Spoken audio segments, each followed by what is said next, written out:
Yeah, I would just suggest the IT fundamentals. That's what you should learn. All right, so if you're an individual who wants to get started in the IT or cybersecurity industry, and you're wondering where should I start or what should I learn before, in today's video topic, I will be addressing my personal opinion on what you should learn, why you should learn what you should learn, and where you should learn.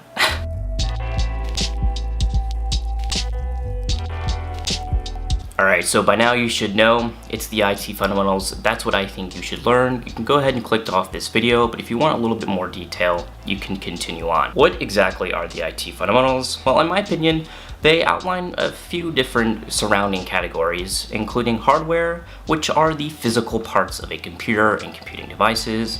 You have the software, which is a suite of tools and data which, tell the computer how to work, including operating systems, software applications, and more. So think about like a Windows 10 or Linux. Then you have networking, which is the exchange and transportation of data between computing devices, so understanding how that works. Applications, which is computer software or programs used to carry out specific tasks, such as word processing or editing or email clients.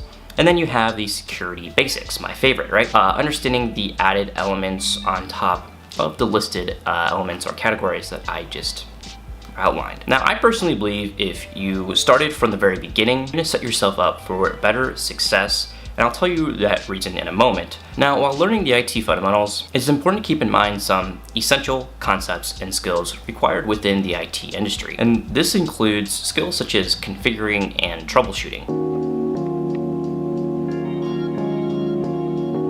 Just like anything that you learn in school, you gotta first understand the basics.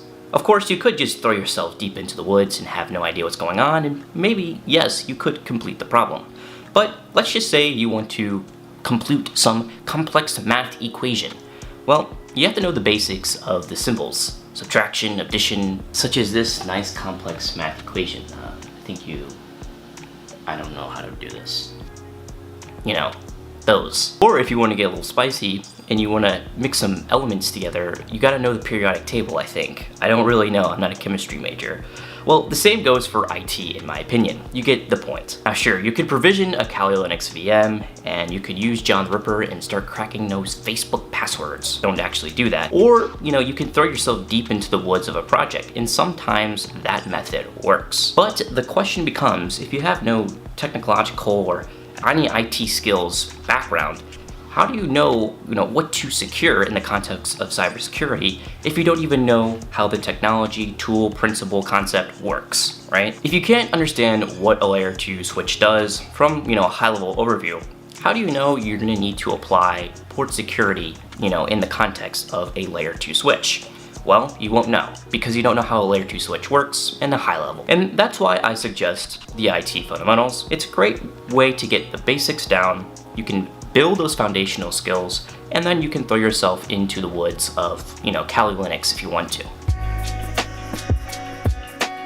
There are hundreds of resources out there, both free and affordable. Alright, one moment of self-promo. You can skip to this timestamp if you don't care about this, but there are free courses I have out there. One is on Udemy. It's a complete introduction to cybersecurity, right? So this is going to be a very high-level overview of cybersecurity and IT, and we address some of the very basics, such as hardware and networking devices. So why not just give away the course for free? If you're watching this in the next 3 days of this upload, you can go sign up for it for free. But I do also have another course. It's more of a very much so practical hands-on course that I had released last year, and I've added some few updates to it. This is a great course to get started, and now enough for the self-promo. Alright, so some platforms include Free Codecamp. They have plenty of crash courses out there.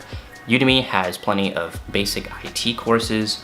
You have plenty of YouTube crash courses. I'll leave some that I think are noteworthy, including ones that are released from Google itself, which is a great way to start. Humble Bundle, which is a book provider in the form of ebooks that you can see and find if there are any bundles out there. One more thing to note, and that is theory is a great place to start. With my beginner's course, it's a lot of theory, not so much practical or hands-on. You gotta get started with understanding the concepts. But one thing to note is to have a hands-on practical approach once you've maybe started some of those basics. I have a resources page with a complete list of projects that you can just check out. It's all free, you don't have to worry about paying. And you can just look at the different resources, project ideas, and how to go about solving those projects on that website. This video has been short. I hope it's been useful and helpful. I did this video a few years ago and I thought I would go ahead and provide an update for 2021. So I hope everything is well, and until the next video, have a good day.